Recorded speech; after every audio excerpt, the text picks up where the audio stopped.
দিন যাচ্ছে তুরস্ক ইসরায়েল সংঘর্ষের সম্ভাবনা যেন ততটাই জোরালো হচ্ছে। এই সেদিনও তুরস্কের সামরিক উপস্থিতি ঠেকাতে সিরিয়ার বিমান ঘাঁটিতে হামলা করে বসল ইসরায়েল। বিশ্লেষকদের মত, নেতানিয়াহু যেভাবে আগাচ্ছেন তাতে মধ্যপ্রাচ্যে আরেকটি ভয়াবহ যুদ্ধ আসন্ন। তো সে যুদ্ধটা কবে নাগাদ শুরু হতে পারে, আর সে যুদ্ধে জিতবেই বা কে, তা নিয়েই আমাদের আজকের এক্সপ্লেইনার। সঙ্গে আছি মৌসুমী সুলতানা। গত 18 আগস্ট উত্তর সিরিয়ার আবু আল দুহুর বিমান ঘাঁটিতে আঘাত হানে ইসরায়েলি যুদ্ধ বিমান। ইসরায়েলের দাবি, ওই ঘাঁটিতে সেনা, ড্রোন আর আকাশ প্রতিরক্ষা ব্যবস্থা মোতায়েনের প্রস্তুতি নিচ্ছিল তুরস্ক। প্রধানমন্ত্রী নেতানিয়াহু সরাসরি বলেন, এমন কিছু হলে তা ইসরায়েলের নিরাপত্তার জন্য হুমকি। তবে সিরিয়ার পাল্টা বক্তব্য একেবারেই ভিন্ন। দেশটির পররাষ্ট্রমন্ত্রী আসাদ আল সাইবানি জানিয়ে দেন, ওই ঘাঁটিতে তুরস্কের কোনো ঘাঁটি বসানোর পরিকল্পনা ছিল না। সিরিয়ার নিজস্ব বিমান বাহিনীর ব্যবহারের জন্যই সংস্কার চলছিল সেখানে। কিন্তু নেতানিয়াহু তা মানতে নারাজ। এই হামলার পরপরই মাঠে নামেন সিরিয়া ও ইরাক বিষয়ক মার্কিন বিশেষ দূত টম ব্যারাক। তিনি এই হামলাকে অপ্রয়োজনীয় উস্কানি বলে সরাসরি সমালোচনা করেন এবং জানান, ইসরায়েল তুরস্ক ও সিরিয়াকে নিয়ে একটি সংঘাত প্রশমন ব্যবস্থা তৈরির কাজ করছে Washington. Institute for national security স্টাডিজের বিশ্লেষক কবি মাইকেল বলছেন, এটা ইসরায়েল আর তুরস্কের মধ্যে সরাসরি এক সংঘর্ষের অবস্থা। যদিও কোনো পক্ষই এখনই যুদ্ধ চাইছে না। তার ভাষায়, সিরিয়ার আকাশে নিজেদের স্বাধীন চলাচল নিশ্চিত রাখা ইসরায়েলের জন্য জরুরি, কারণ ইরানের বিরুদ্ধে অভিযান এখনও শেষ হয়নি। তুরস্ক যদি সিরিয়ার রাডার বা আকাশ প্রতিরক্ষা ব্যবস্থা বসায় আর তা ইরানমুখী ইসরায়েলি জেটকে বাধা দেয়, তাহলে ইসরায়েল সরাসরি সেই ব্যবস্থায় আঘাত হানবে, আর তখনই শুরু হবে দুই দেশের সরাসরি সামরিক সংঘর্ষ। In the heart of the city rises a destination built for greatness. International Convention City, Bosundhara. Life takes a new course. অন্যদিকে আঙ্কারা বিশ্ববিদ্যালয়ের বিশ্লেষক বারিন কাওয়ারলুর পর্যবেক্ষণ ভিন্ন। তার মতে, তুরস্ক এখনও সংযত প্রতিক্রিয়া দেখিয়ে বুঝে দিয়েছে তারা উত্তেজনা বাড়াতে আগ্রহী নয়। তবে তিনি স্পষ্ট করেই বলেন, নেতানিয়াহু তুরস্ক আর এরদোয়ানকে নির্বাচনী অস্ত্র হিসেবে ব্যবহার করছেন। কারণ তুরস্ক যদি সিরিয়াকে সত্যি স্থিতিশীল করে তুলতে সাহায্য করে, তাহলে দীর্ঘদিন ধরে সিরিয়াকে ইচ্ছেমতো নিয়ন্ত্রণ আর ব্যবহার করার যে সুযোগ ইসরায়েল পেয়ে আসছিল, তা হাতছাড়া হয়ে যাবে। আর এই নির্বাচনী হিসাবের প্রমাণ মিলছে খোদ তেল আবিবের রাস্তাতেই। শহরের প্রধান মহাসড়কে বিশাল এক বিলবোর্ডে প্রধানমন্ত্রী নেতানিয়াহুর দল লিকুদ তুরস্কের প্রেসিডেন্ট এরদোয়ানকে বসিয়ে দিয়েছে ইরানের সর্বোচ্চ নেতা, হিজবুল্লাহ প্রধান আর নিউ ইয়র্কের মেয়রের পাশে, সবাইকে ইসরায়েলের শত্রু বানিয়ে। বিলবোর্ডের বার্তা ছিল স্পষ্ট, তারা চায় নেতানিয়াহু হারুক, তাদের জিততে দেওয়া যাবে না।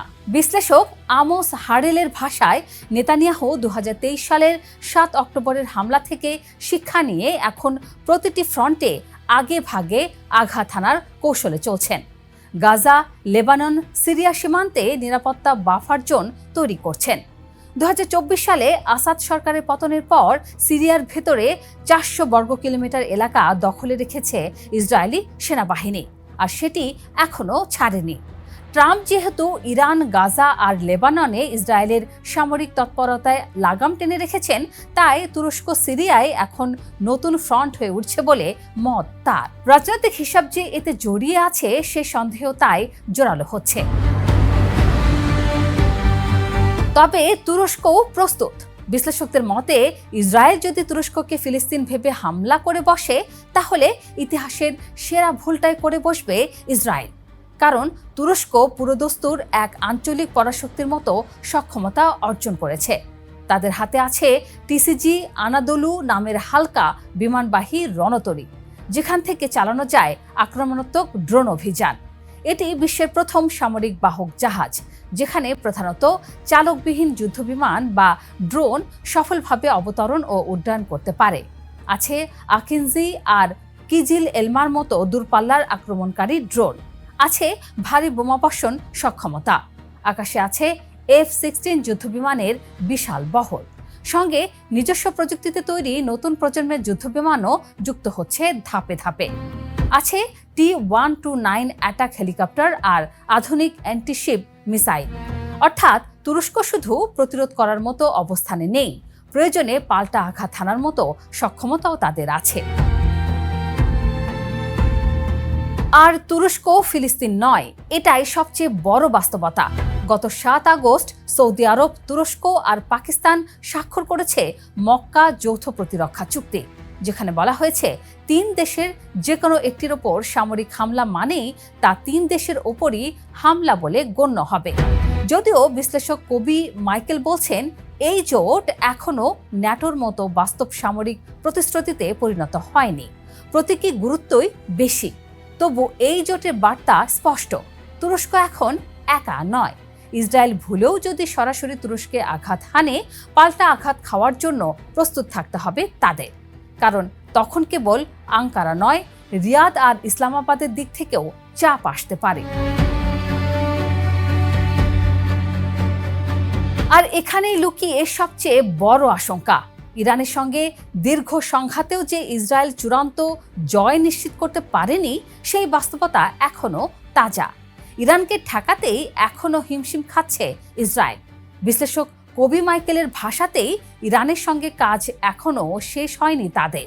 সেই ইসরায়েল যদি এবার তুরস্কের মতো ন্যাটোভুক্ত শক্তিশালী বিমান বাহিনী আর নৌবহরের অধিকারী এক রাষ্ট্রের সঙ্গে সরাসরি সংঘাতে জড়ায়, তাহলে সেটা হবে ভিন্ন মাত্রার ঝুঁকি।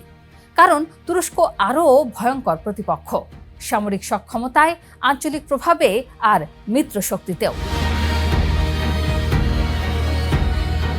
তবে যুদ্ধের দামামা এখনই বাড়ছে বলে মনে হয় না।